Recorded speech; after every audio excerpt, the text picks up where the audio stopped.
Ooh, 40 Days and 40 Nights. A classic. Is it? It was a very silly movie-making experience. Yeah. What can I say? Hey, I'm Josh Hartnett, and I'm with BuzzFeed Sorry, let me start that again.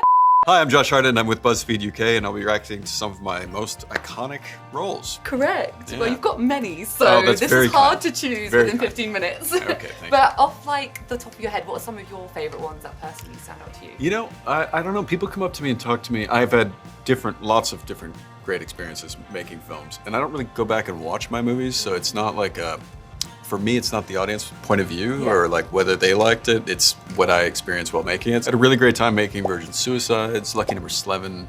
I mean, a ton of them, honestly. I made a movie called Oh Lucy recently, which was a lot of fun. Personal favourite was Wicker Park. So, Wicker Park, yeah. I enjoyed making that as well. Yeah, that was the same director as Lucky Number Slevin. Yeah, great. Yeah. So let's get into it. Okay, let's do it. Press play? Yes. Okay, here we go. Oh, I need sound.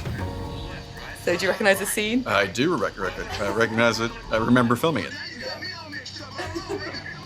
I remember that, you know, they built these little cabins that looked like the inside of in this case, a P-40, and they'd be shooting it from down just like below your feet, right? And the camera would be coming in there, and it'd just be the canopy above you, and they'd be shaking it around, and it'd be on a gimbal, and it was all just completely artificial. You're just basically sitting in, I think it was on the coast of California.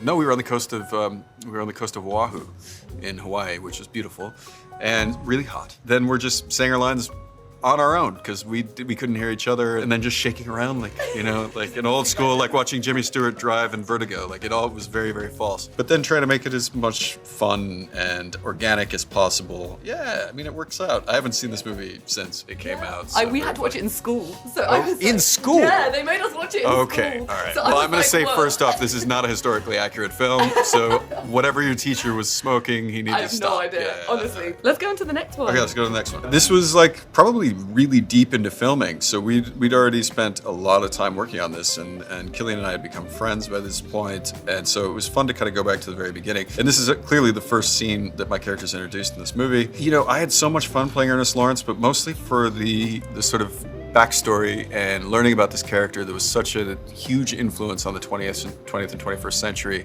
that I knew very little about because he was sort of lost to history. But he was the first American to win the Nobel Prize for physics. He was creator of the Rad Lab, which is where all these guys came together.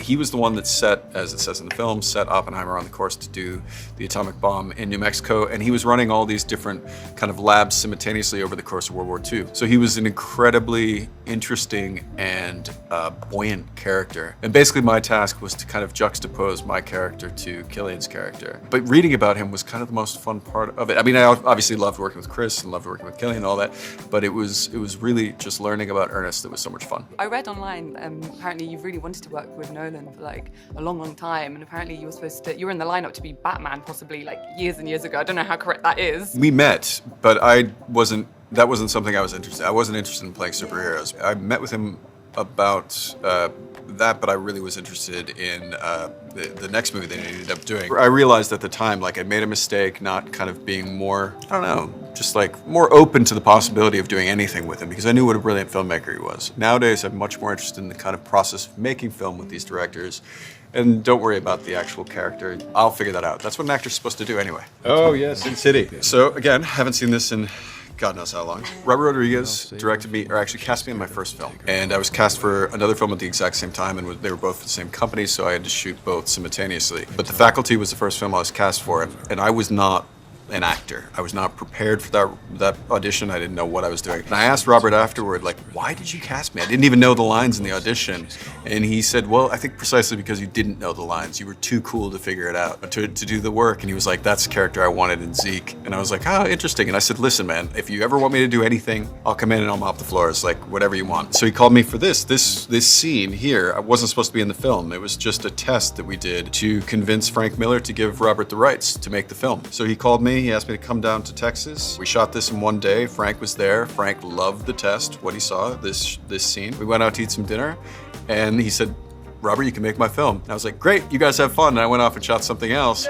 and I wasn't even involved in the filmmaking process. And then at the very end of filming, Robert calls me and he goes, "We're going to put your scene at the beginning of the film, but we need a bookend scene at the end." And then we went and shot that, and that was it. Ooh, 40 Days and 40 Nights. A classic. Is it? Everyone in my office thinks so. So Shannon Sossaman is amazing.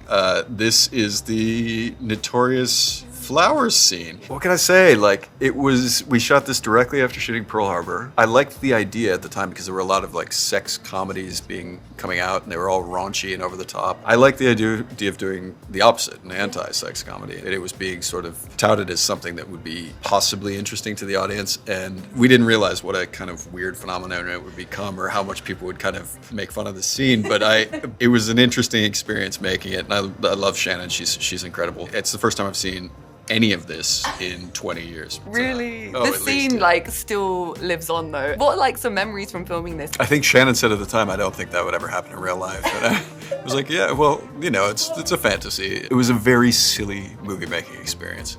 What can I say? Like, it was very over the top. I enjoyed working with the director, and I think we made something that's very bizarre and very early 2000s. You can look back and laugh at it. I can. So Black Mirror, Yes. a year ago. This scene was not exactly fun to shoot, but it was a bold ending to the show. I loved working on the show. I've been a fan of it since the very beginning, and basically said the same thing I said to Knight on this film to Charlie Brooker, which is like, I'll do whatever. When they called me about it, he sent me the script, and I was like, ooh, this is extraordinarily dark. The worst part of the filming on that show was the part where my family gets murdered. Obviously, that was a really tough couple of days to shoot. But then the rest of it, being in this spaceship and kind of playing pretend with Aaron was like a dream come true. It was like doing our own little version of Star Wars or something. I absolutely have always wanted to do that. But the sets and the other actors involved were all fantastic. Charlie's amazing. The script was incredible. Just a dream come true. I don't know why the ending to me feels like something more is going to happen, but do you feel like there might be? If Charlie writes it, I'll be there. I hope so. Yeah. I'd love to see that because it was my favorite episode. Oh, thank you. So I hope so. Thanks a lot. Well, this is something I'm very familiar with. I was going to these say, days. you should be. And I just saw this recently.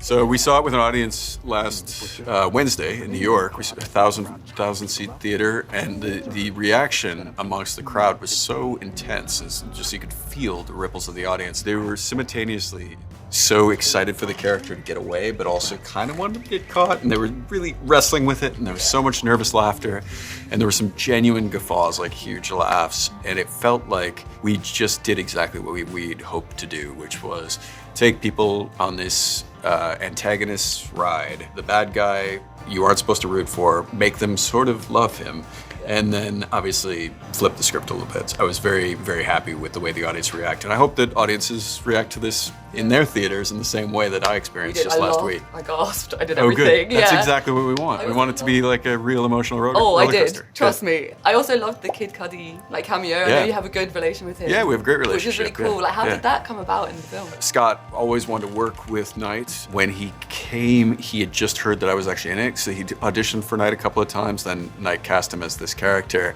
and he only found out like a week before, and so he called me and was like, dude, I'm gonna come work with you on this. And we hadn't seen each other in a while because he lives in LA and I live in the UK. It was like a good reunion. It was fun to watch him work, and he's so funny in the movie. Yeah, I love him. I mean, I directed one of his videos with a long time ago. We've been friends ever since. That was so. probably my favourite little scene though, the backstage bit. Where he just goes, Yeah. I thought that was like so good. Don't give anything away. I won't. It's like, okay. No one yeah, knows. yeah. We'll have to end there because I want to Okay. take more of your time. Okay, That's well, so nice. Thank I was you so rambling much. too much. No, I loved it. This was great. Thank you so much. Very nice. You too. Nice to meet you. Thank you. Thank you very much.